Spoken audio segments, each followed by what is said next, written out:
tong ishe nang bai malayo hanke tangai nang hakchal kharito tao mo chang renai no khani athu kiri abono shaboshia to ang bonong bai mo chang tong nai abono de nang vanai to ang bonong bai mo chang tong nai abono de nang vanai to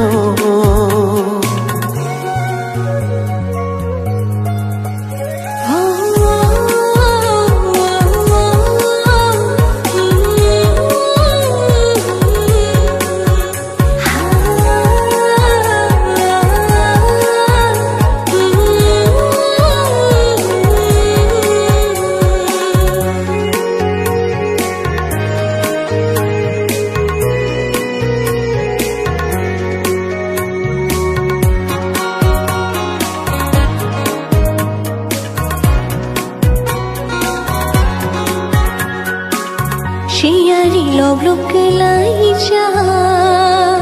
panti bai hafar mucha cha, ani gairing go paishi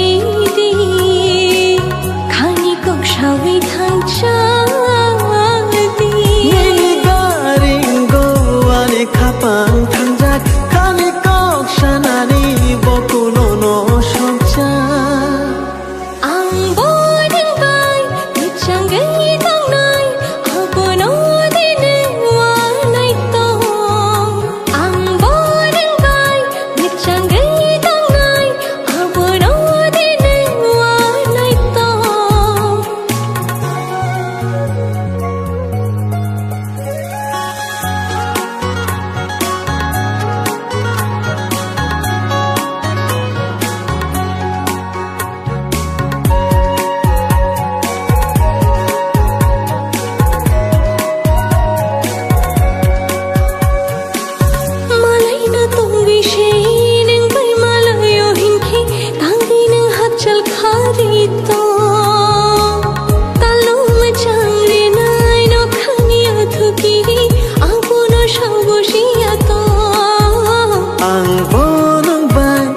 Chang ghi tong nai